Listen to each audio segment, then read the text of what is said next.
hormati Bapak Fajar dan teman-teman seperjuangan yang saya banggakan. Sebelum saya menyampaikan pidato ini, ada baiknya saya akan memperkenalkan diri. Nama saya Lilis Yagian dari Prodi Biologi Universitas Kristen Indonesia. Sebelumnya, saya sangat berterima kasih atas waktu yang diberikan kepada saya sehingga saya bisa menyampaikan pidato yang berjudul tentang Kala Pamor SMK dan SMA. Baiklah, dalam tingkat sekolah Indonesia, sekolah menengah jurusan SMK adalah lembaga pendidikan formal setingkat SMA. SMK ini menyelenggarakan pendidikan kejuruan pada jenjang menengah sebagai lanjutan dari sekolah menengah pertama atau sederajat. Berbeda dengan SMA, SMK mempelajari materi dan banyaknya praktek. SMK merupakan jenis pendidikan menengah yang secara khusus mempersiapkan tamatan untuk menjadi tenaga terampil dan siap terjun ke dalam masyarakat luas. Pendidikan kejuruan adalah pendidikan yang mempersiapkan peserta didik untuk dapat bekerja pada bidang pekerjaan tertentu seperti bidang teknik bogana, busana, perhotelan, kerajinan, dan administrasi perkantoran, dan lain-lain. Sedangkan SMA adalah tingkatan akhir dari pembelajaran dasar dan menjadi pintu gerbang untuk masuk pada jenjang yang lebih tinggi, yaitu perguruan tinggi atau kampus. Evans tahun 1975 mengatakan, merumuskan pendidikan kejuruan bertujuan untuk yang pertama itu memenuhi kebutuhan masyarakat akan tenaga kerja. Yang kedua, meningkatkan pilihan pendidikan sebagai individu. Yang ketiga, mendorong motivasi untuk belajar terus. Dalam Undang-Undang Nomor 2 Tahun 2003 tentang Sistem Pendidikan Nasional atau Undang-Undang Sikdinas, pendidikan menengah kejuruan merupakan pendidikan yang mempersiapkan peserta didik untuk dapat bekerja dalam bidang tertentu.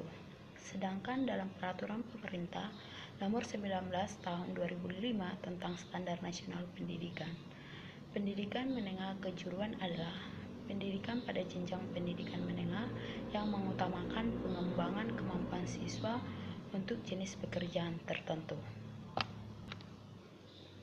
SMK adalah suatu lembaga yang menyelenggarakan pendidikan dan latihan. Diharapkan dari lulusan SMK sesuai dengan sasaran pola penyelenggaraan hidup ditinjau dari keberhasilan lulusan, yaitu yang pertama itu lulusan bekerja sesuai dengan bidang keahliannya. Yang kedua, tentang waktu lulusan mendapatkan kerja setelah lulus maksimal 2 tahun.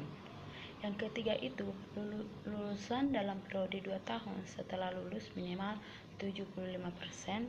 Yang keempat, jumlah lulusan yang mampu menciptakan lapangan kerja 5%. Sinergis antara dunia pendidikan dengan dunia industri di masyarakat sangat dibutuhkan. Pengetahuan dan keterampilan yang dikembangkan di sekolah perlu disesuaikan dengan kebutuhan masyarakat. Dengan harapan pendidikan, penyelesaian masalah kontekstual yang dihadapi sehari-hari selama ini mempelajari belum bisa memenuhi semua tuntutan masyarakat, terutama di bidang keterampilan hidup sesuai kondisi lokal hidup siswa. Materi pembelajaran sering tidak sejalan dengan perkembangan dan kebutuhan masyarakat. Konsekuensinya, setelah lulusan sekolah, siswa tidak bisa langsung menerapkan teori yang didapati dari sekolah. Diketahui bersama, pendidikan sangat erat kaitannya dengan transformasi sosial. Sebagai pendidikan, juga bagian dari sistem sosial. Relevansi antara dunia pendidikan dengan dunia real menjadi kebutuhan mendesak untuk direalisasikan. Fenomena yang terjadi antara dunia pendidikan dan perkembangan masyarakat tidak sejalan dan terjadi kesenjangan cukup signifikan. Kebutuhan masyarakat belum bisa diwujudkan sepenuhnya oleh lembaga pendidikan. Di antaranya, indikator masalah ini adalah lulusan lembaga pendidikan belum siap pakai karena hanya menguasai teori, miskin keterampilan. Dunia industri pun akhirnya meninggalkan sekolah karena tidak ada lengket. Selain itu, juga disebabkan materi pembelajaran tidak sesuai potensi daerah di mana siswa bertempat tinggal. Materi pembelajaran dan konteks kehidupan siswa tidak pandu, sehingga tidak terjadi transfer belajar dalam kehidupan siswa. Terjadi mengacu pada indikasi tersebut. Maka peluang kerja bagi lulusan SMK pada dasarnya belum begitu menggembirakan. Materi pelajaran dan konteks kehidupan siswa tidak padu, sehingga tidak terjadi transfer belajar dalam kehidupan siswa, tidak terjadi mengacu pada indikasi tersebut. Maka peluang kerja bagi lulusan SMK pada dasarnya belum begitu menggembirakan. Jumlah ini memang belum ideal, sehingga perlu diupayakan peningkatan daya serap lulusan untuk memasuki lapangan kerja maupun menciptakan peluang kerja. Secara nasional, idealnya 80% sampai 85% lulusan SMK dapat memasuki lapangan kerja. Sementara 15% sampai 20% yang dimungkinkan dapat melanjutkan pendidikan ke jenjang yang lebih tinggi. Jika dilihat dari data, maka penambahan jumlah SMK yang salah satu pertimbangan kerja 52% lulusan SMK yang tidak studi lanjut. Apakah benar sebuah solusi? Bukankah yang lebih utama dan pertama adalah meningkatkan kualitas kerja penyelenggaraan SMK sehingga kualitas lulusan meningkat. Baru kemudian meningkatkan jumlah sehingga mencapai proporsi tersebut. Sekitar 65% pengangguran terdidik adalah lulusan pendidikan menengah.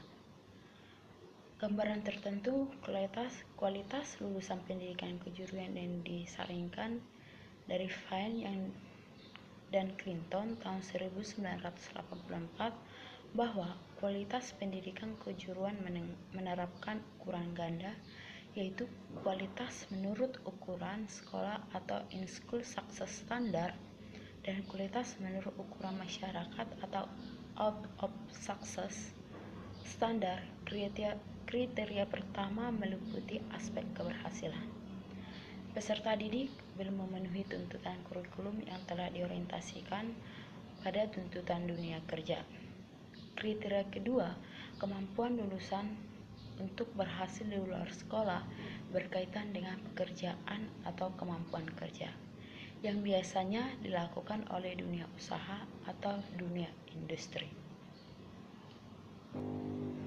Tamatan dari SMK diharapkan mampu dan siap bekerja sebagai tenaga ahli di bidangnya dan dapat membuka lapangan pekerjaan. Namun pada kenyataannya, angka keterserapan lulusan di dunia kerja dan industri belum bisa atau jauh dari angka yang diharapkan. Selain faktor ketersediaan lapangan pekerjaan yang masih belum sesuai dengan jumlah lulusan yang dihasilkan, faktor kualitas lulusan masih belum menjadi penyebab banyaknya lulusan yang belum bekerja. Diharapkan melalui pengembangan SMK, tingkat pengangguran dapat ditekan karena berbeda dengan pendidikan SMA. Pendidikan SMK didasarkan pada kurikulum yang membekali lulusannya dengan keterampilan tertentu untuk mengisi lapangan kerja atau membuka lapangan usaha. Selain itu, SMK juga dapat diarahkan untuk mengangkat keunggulan lokal sebagai model daya saing bangsa. Kurikulum SMK sangat memungkinkan untuk dikembangkan sesuai dengan potensi wilayah dan lapangan pekerjaan atau usaha yang ditimbulkan akibat aktivitas perekonomian wilayah. Gambaran kelulusan yang besar dapat memberikan masukan bahwa dalam setiap tahunnya dunia kerja perlu melakukan penyerapan tenaga kerja yang besar. Apabila ini belum mampu diatasi oleh pemerintah, maka akan timbullah pengangguran atau makin banyaklah orang yang mencari pekerjaan. Sebagai penyelenggaraan pendidikan, pihak sekolah dituntut untuk lebih aktif meningkatkan proses belajar mengajar atau PBM yang lebih mengarahkan peserta didik pada pendidikan yang berbasis kecakapan hidup atau life skill melalui mata diklat yang diberikan mampu membentuk siswa mengembangkan potensi diri sehingga berani mau mencari pemecahan dan mampu mengatasi masalah hidup. Lulusan SMK pada saat ini belum banyak yang melanjutkan pendidikan ke jenjang perguruan tinggi. Sangat disayangkan memang saat alumni SMK yang telah mengenyam pendidikan kejuruan yang diharapkan mampu menghasilkan lapangan kerja atau ikut bekerja pada industri yang disesuaikan latar belakang pendidikan, serta dituntut untuk mandiri. Ternyata sebagian ingin kuliah. Ada kekurangan dan kelebihan kelulusan SMK dan SMA. Kita tahu bahwa lulusan SMK ini dididik untuk nantinya bekerja dan bukan kuliah. Kelemahan lulusan SMK untuk mengikuti tes semacam SNPTN dan tes PTN lainnya. Siswa SMK dan siswa SMA diberikan pembelajaran yang sebenarnya sama, namun tingkatannya berbeda. SMA untuk menghadapi tes masuk PTN dan otomatis kuliah, kalau SMK untuk menghadapi dunia kerja. Nantinya prodi yang akan mereka ambil bukan prodi yang mereka lanjutkan dari SMK, malah prodi yang lain sama sekali tidak relevan dengan prodi mereka dulu. Dikarenakan persaingan di antara orang-orang lulusan SMK yang sudah mempersiapkan materi mereka untuk tes. Sedangkan kelebihannya itu, lulusan SMK sangat disarankan masuk PTS karena bisa langsung masuk dan langsung bisa melanjutkan prodi mereka di SMK dulu. Ketika di SMK dia sudah diberi materi yang sama, maka otomatis dia akan unggul di antara orang lulusan SMA. Belum tahu apa tentang materi yang diberikan di prodi tersebut atau kejuruan. Saat itulah alumni lulusan SMK tersebut berkesempatan besar untuk bisa mendapatkan beasiswa menjadi asdos dan banyak keuntungan lainnya. Jadi sekian pidato saya. Jika ada kesalahan atau kekurangan, saya mohon maaf. Sekian dan terima kasih. Selamat pagi.